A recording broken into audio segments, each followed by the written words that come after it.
తాకట్టులో ఉన్న బంగారాన్ని విడిపించి ఆ రోజు ఆన్లైన్ ధరకే కొంటుంది కొమ్మూరి గోల్డ్.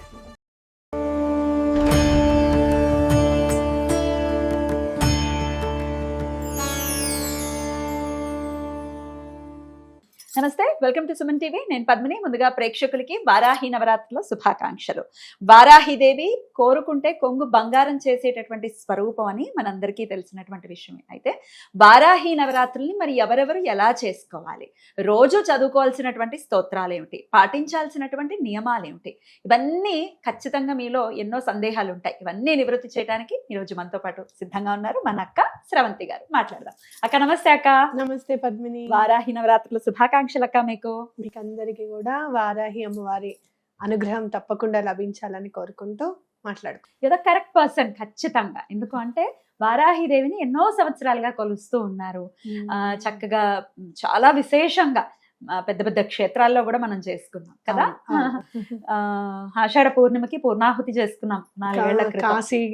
కాశీకి వెళ్ళాము, తర్వాత త్రిపురాంతకానికి వెళ్ళాము. Next year. అద్భుతం అక్క. సో మరి వారాహిదేవిని ఎలా పూజించుకోవాలి అంటే డే 1, డే 2, డే 3 అలా సపరేట్ గా 9 వీడియోస్ మనం ప్రేక్షకులకు అందిస్తే వాళ్ళకు ఉపయోగకరంగా ఉంటుందని నా భావన అక్క.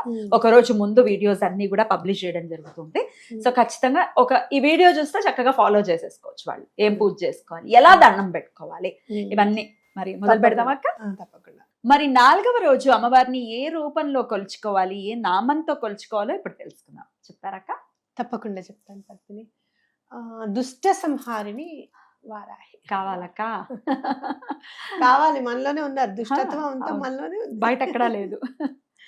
ఎంత దుష్టత్వము అనంటే ఎవరైనా పూజించుకుంటుంటే మనం వెతుకుతూ ఉంటాం అన్నమాట. వీళ్ళెవరిని పూజిస్తున్నారు, రాత్రిపూట పూజిస్తానంటే వాళ్ళ ఇంట్లో ఏమిటి గంట మోగింది, ఈ టైంకి ఎవరైనా ఇప్పుడు చేసుకుంటారు. మేమెక్కడా వినలేదమ్మా. కొత్త కొత్త దేవతలను అంతా తీసుకొస్తున్నారు. గణపతి పుట్టేదాకా గణపతి కొత్తే. అప్పటిదాకా విఘ్నానికి ఏ పూజ లేదప్పుడు. భరిస్తూ ఉండాల్సిందే ఎలాంటి విఘ్నాలైనా కూడాను. నీ కర్మ నువ్వు భరించని అని అనుకోవడమే ఎవరైనా కూడా, అటు దేవి దేవతలైనా గాని. అవునా కాదా? అలాంటి విఘ్నం అనేది లేకుండా ఉండాలి అని భగవంతుడు కాదు, అమ్మవారు చక్కగా విఘ్నేశ్వరుడిని ఆవిడ పుట్టించారు. అంతే కదా. సో ఆ విఘ్నేశ్వరుడు పుట్టేదాకా కొత్త వాడే. అలాగే నా రూపం చూడు, కలియుగంలో నేను ఇలా ఉంటాను అని చెప్పి ఆయన సశరీరంగా వచ్చారు వెంకటేశ్వర స్వామి. ఆ రూపం వచ్చేదాకా ఆయన కొత్తే. అవును, కొత్త దేవుడు అంటే దశావతారాలన్నీ వచ్చే వరకు కూడా అన్ని కొత్తవే. అమ్మవారు అవన్నీ అప్పుడు ఉద్భవించాయా, అంతకు ముందు లేవా అంటే సర్వాంతర్యామి అయిన భక్తుడే సర్వాంతర్యామిట. నేను చూడండి భగవంతుడికి అదే అంటున్నా. సర్వాంతర్యామి అయిన భగవంతుడు ఎల్లవేళలా అన్ని రూపాలలోనూ ఉంటాడు. ఏ టైంలో మనకి ఎవరు అవసరమో వాళ్ళని తీసుకొని ఆ రూపంగా మనకి కనిపిస్తూ ఉంటాడు. నేను ఇక్కడ ఉన్నాను రా, ఇలా ఉన్నాను, నన్ను దండం పెట్టుకోరా. రాముడి వారిగా పుట్టేసరికి ఆయన అనుకున్నాడు ఇంత మంచితనం మనకి రాదు, కాస్త లౌక్యం ఉండాలి అని కృష్ణుడిగా పుట్టాడు. అవునా కాదా? కాబట్టి ఎప్పుడు కూడా ఇది కొత్త అని అనుకోవద్దు. కాబట్టి మనకు తెలిసింది కాబట్టి వారాహి అమ్మవారిని కూడా అలాగే అనుకోకండి. దుష్టత్వం అనేది తొలగిపోవాలి అని అంటే గనక, శత్రువు అనేవాడు మన దగ్గరికి రాకుండా ఉండాలి అంటే గనక అమ్మవారు తప్పకుండా లలితా పరభట్టారికాదేవికే సర్వ సైన్యాధ్యక్షురాలు అవసరమైంది జీవితంలో. అవునా కాదా? మంచి మాస్టర్ దగ్గరికి వెళ్ళారనుకోండి, తెలుగు టీచర్ దగ్గరికి వెళ్ళి అలా చెయ్యకరా, నా మాట విను అని చెప్తాడు. అదే మ్యాథ్స్ టీచర్ దగ్గరికి వెళ్తే ఈ వేలు తీసుకెళ్ళి ఇట్లా వెనక్కి తిప్పేవాడు. ఏం మాట్లాడేవారు కాదు మాకు మ్యాథ్స్ టీచర్.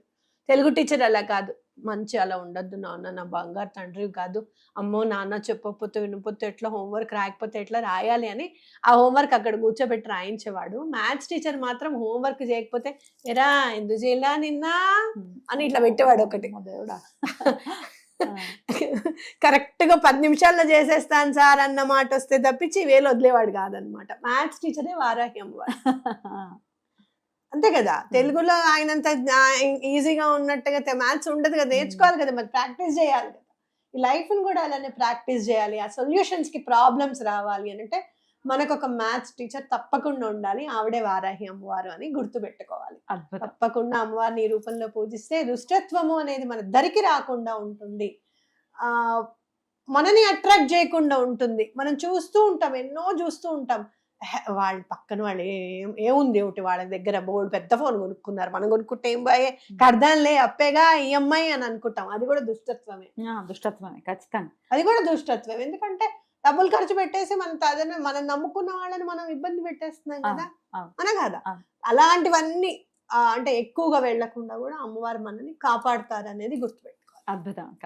మరి అమ్మవారిని దుష్ట సంహారిణి వారాహి అమ్మవారిగా మనం ఇవాళ కొలుచుకుందాం. ఆ నామంతో, ఆ స్వరూపంతో ఖచ్చితంగా కొలుచుకుంటూ మరి ద్వాదశ నామాల్ని అలాగే వారాహి కవచాన్ని ఎలా చదువుకోవాలో చదివి వినిపిస్తారు, నేర్చుకోండి. ఒకవేళ చదవటం కనుక మీకు నోరు తిరగకపోతే మేడం వాయిస్ ప్లే అవుతుంటుంది, చక్కగా పూజ చేసుకోండి. అక్క చదివి వినిపిస్తారా అక్క? తప్పకుండా. ఆ విఘ్నేశ్వరుడి పాద పద్మములకు నమస్కరిస్తూ మనం ఇప్పుడు వారాహి అమ్మవారి ద్వాదశ నామాలు చదువుకుందాం.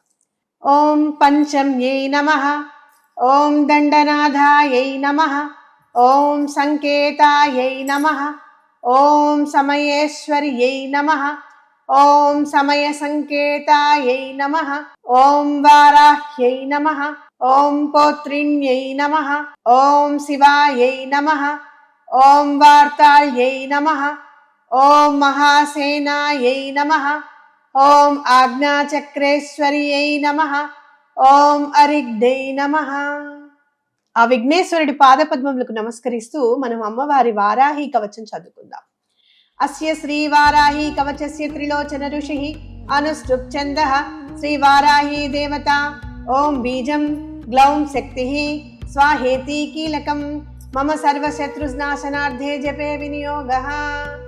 ధ్యానం ధ్యాత్వేంద్రనీలవర్ణాభాం చంద్ర సూర్యాగ్నిలోచనాం విధి విష్ణు హరేంద్రాది మాతృభైరవ సేవితాం జలన్మణి గణ ప్రోక్తమకుటామ విలంబితాం అస్త్రశస్త్రాణి సర్వాణి తత్తత్ కార్యోచితాని చ ఏతైః సమస్తైర్వివిధం బిభ్రతిం ముసలం హలం పాత్వా హింస్రాన్ హి కవచం భుక్తి ముక్తి ఫలప్రదం పటే త్రిసంధ్యం రక్షార్థాం ఘోరశత్రు నివృత్తిదం వార్తాళిమేస్యః పాతు గౌర్యాస్య ఫలముత్తమం నేత్రే వరాహవదనా పాతు కర్ణౌ తథాంజని घ्राणं मे रुन्धिनी पातु मुखं मे पातु जम्बिनी पातु मे मोहिनी जिह्वां स्तम्भिनी कण्ठमादरात् स्कन्दो मे पञ्चमी पातु भुजौ महिषवाहना सिंहरूढा करो पातु कुचो कृष्णमृगाञ्चिता नाभिं च शङ्किनी पातु पृष्ठदेशे त्रिचक्रिणी खड्गिनी पातु कट्यां मे मेढ्रं पातु च केधिनी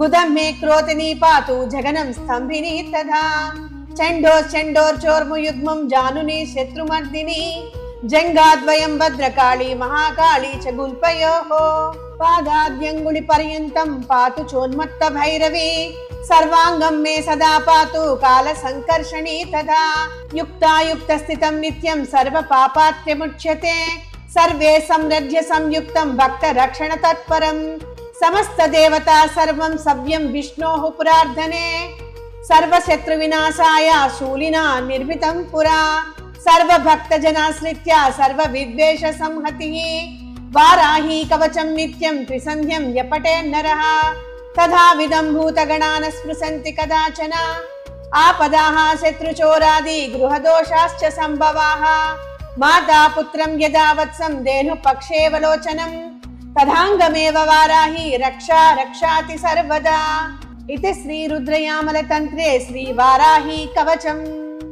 రుద్రయామల తంత్రం అంటే చాలా చాలా మహిమాన్వితమైనది అని వింటూ ఉంటాం. అద్భుతం. ఒక్కసారి చదువుకుంటే చాలా అక్క? ఒక్కసారి చదువుకుంటే చాలు. అమ్మవారి కవచం ఏంటంటే అన్ని విధాలుగా అసలు పంచభూతాలని కాదు, లేదు అంటే గనక శత్రువులు బయట అంతఃశత్రువులు, మనలోని అంతఃశత్రువులు ఎలా ఉంటారు చెప్పు, ఎవరు అవునా కాదా? అలాంటి వాళ్ళని కాదు, ఏదైనా కానీ శత్రు సంహారం అనేది అమ్మవారు చేస్తారు. మనని కూడా చాలా అంటే చాలా మౌల్డ్ చేస్తారు. ఒక రకంగా చెప్పాలి అని అంటే మనం కూడా అంటే అమ్మవారి చేతిలో మనం కూడా శిల్పంగా తయారవుతాం అనేది ఖచ్చితంగా చెప్పుకోవచ్చు. 9 రోజులు పూజ చేసుకునే వాళ్ళు బ్రహ్మచర్యం పాటించాలా? తప్పకుండా పాటించాలి. బ్రహ్మచర్యం అనేది తప్పనిసరి. అలాగే తామసిక ఆహారం, నాన్ వెజ్ తినకూడదు, ఉల్లిపాయ తినకూడదు, వెల్లుల్లిపాయ తినకూడదు. ఒకవేళ మేము 9 రోజులు చేయలేకపోతున్నామండి, రకరకాల కారణాల రీత్యా, అది పీరియడ్స్ ఉన్నాయి, ఇట్లా రకరకాలు ఉన్నాయి అనుకోండి, 3 రోజులు 5 రోజులు చేసుకోవచ్చా? ఎన్ని రోజులు చేస్తే అంత ఫలితం ఇస్తుంది అమ్మ. 3 రోజులు చేసిన తర్వాత అనుకోకుండా మీకు ఏమైనా అడ్డొచ్చింది అనుకోండి, తిట్టుకోకండి. ఉమ్. అంటే అసలు ఏమీ చేయకుండా నువ్వు పక్కన కూర్చుని కూడా ఉమ్. నన్ను పూజించవచ్చు అనేంత అమ్మవారు ఇచ్చింది అని ఖచ్చితంగా నమ్మండి. తప్పకుండా మంచి జరుగుతుంది. అద్భుతం. మొదటి రోజు స్వప్న వారాహిగా అమ్మవారిని కొలవాలి అని చెప్తున్నారు కాబట్టి మొదటి రోజున ఖచ్చితంగా అమ్మవారి ఆరాధన చేసుకుని ఆ తల్లి యొక్క కృపకి మీరు పాత్రలు అవ్వాలని మనస్ఫూర్తిగా కోరుకుంటూ, మరి రెండవ రోజు అమ్మవారిని ఎలా పూజించుకోవాలి అనేది నెక్స్ట్ వీడియోలో, రేపటి వీడియోలో తెలుసుకుందాం. ఏ నామంతో కొలవాలి అనేది చాలా అద్భుతంగా మాకు వివరించారక్క. కృతజ్ఞతలు. నమస్తే అక్క. నమస్తే.